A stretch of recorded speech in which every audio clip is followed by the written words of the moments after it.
Hey guys, Lee from Setters Property Finance here. Welcome to the channel and part 1 of our Ultimate First Home Buyer's Guide series. The steps in this series are things we as mortgage brokers do for our clients as part of the mortgage process. However, I don't just want to saddle you up with a debt for the next 30 years. I believe you should have an understanding about what will most likely be one of the most important financial decisions of your life. This series will guide you from the first step in your journey all the way to the successful settlement of your first home. It should not be stressful for you, so please, if you have any questions or prefer assistance, feel free to contact me from the details below. My service is free and I am more than happy to assist you. In today's video, the first step in your journey, we're going to start by assessing your finances.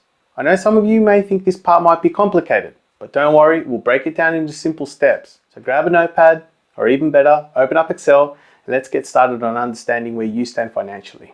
To help assist you in this activity, I've created a template which you can download from the description below. Don't forget to like and subscribe and turn on notifications so you don't miss out on part 2 of this guide.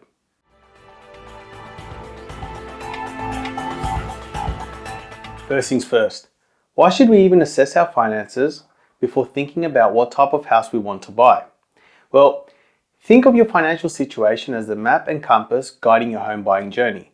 Like I mentioned earlier, purchasing a property is one of the most important financial decisions you will make in life. When it's your first home, there's also an emotional element which is important to be prepared for. Assessing your finances and where you sit can help you zero in on the type of property you can afford and is right for you. You don't want to fall in love with a home only to find out it is out of reach financially. Knowing your financial standing helps you set realistic expectations.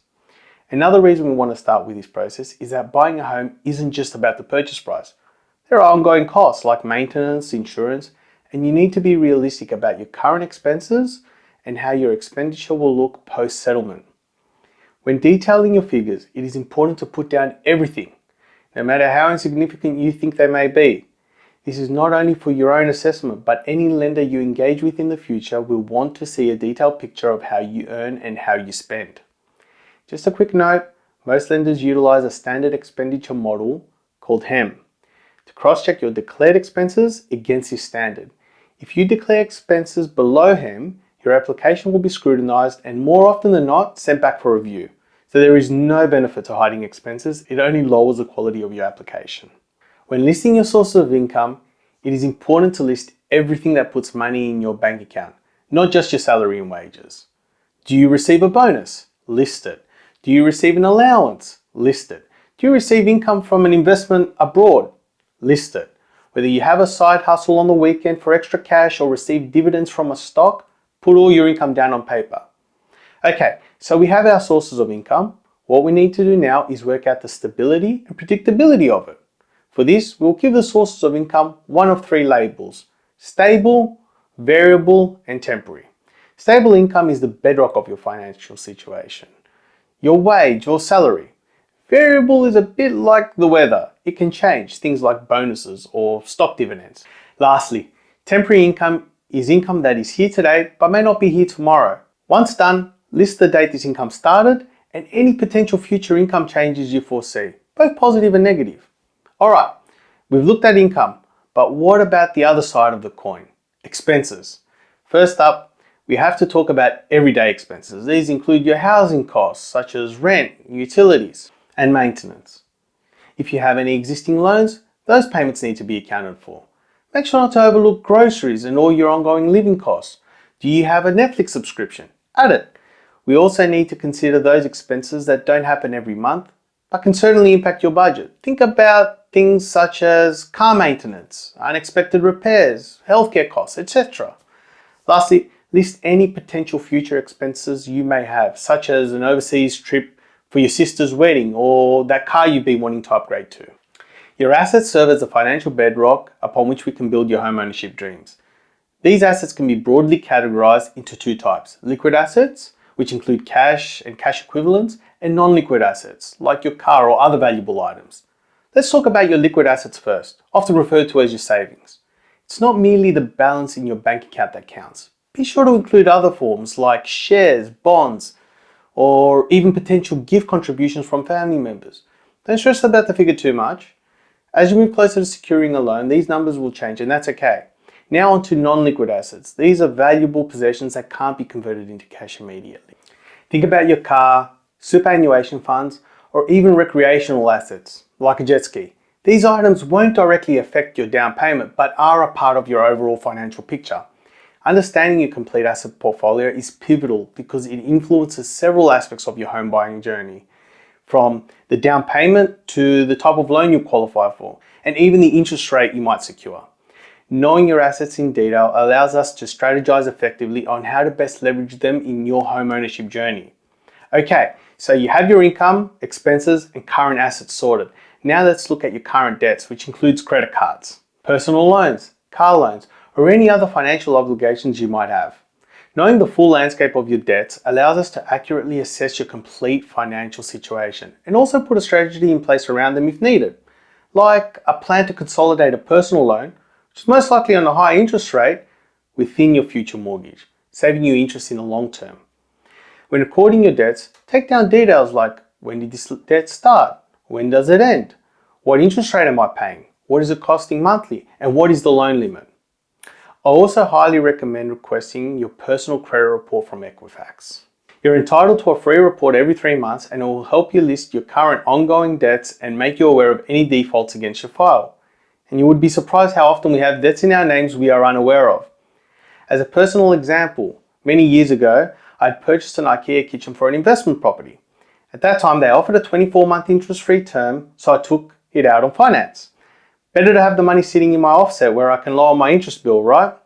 Well, nearing the end of the 24 months, I paid the amount off in full without being charged interest and thought that was that. Then, I looked at my credit file a couple of years later when I wanted to refinance and found a credit card in my name for $10,000. I was honestly shocked.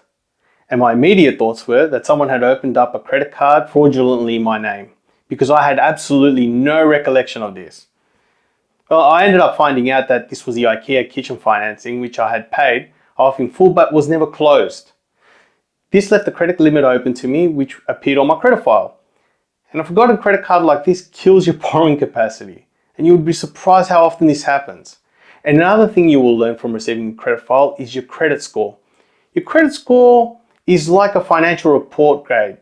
It reflects your borrowing history, how you manage debts, and plays a vital role in determining your eligibility for a mortgage product. In simple terms, your credit score tells lenders how reliable you are when it comes to repaying loans. It is important to understand that your credit score is not set in stone. It's a dynamic part of your financial picture that can change over time. If your score is low, don't be deterred. It's not the only factor lenders consider, but it is important for understanding where you currently sit, to fix whatever erroneous defaults may occur on file, and to ensure you apply for a mortgage product which will be approved for your score.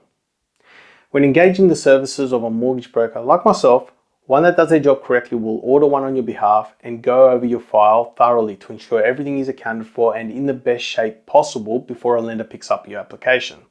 If you're wanting to go to a lender directly, do yourself a favor, get your credit report and review it before applying. Understanding these details will help you strategize and find the best way to manage these commitments. Don't let any debts or defaults deter you. They are part of many people's financial journeys, and what truly matters is how we manage them. With a clear understanding of your pre-existing debts, we can create a plan that works for you, aligning with your goals and assisting you confidently towards the exciting path of home ownership. Today, we've taken a significant step in understanding your financial situation. From looking at your sources of income to understanding your credit score, we've laid a strong foundation for your goal of home ownership. From here, there is a lot we can use this data for, such as working out a possible deposit, creating a budget, assisting in working out your borrowing capacity, or strategizing how we may reconcile some debts. But guys, I want you to remember, this is only part 1 of my comprehensive first homeowners guide and is just a base which we will revisit over and over and change as time goes on. We're just getting started. Owning your first home is not just a dream, it's a reachable goal. With careful planning, understanding, and a willingness to take control of your finances, you're well on your way to unlocking the door to your very own home. If at any point you need free advice or assistance, feel free to contact me from the details below. I'll be happy to assist you.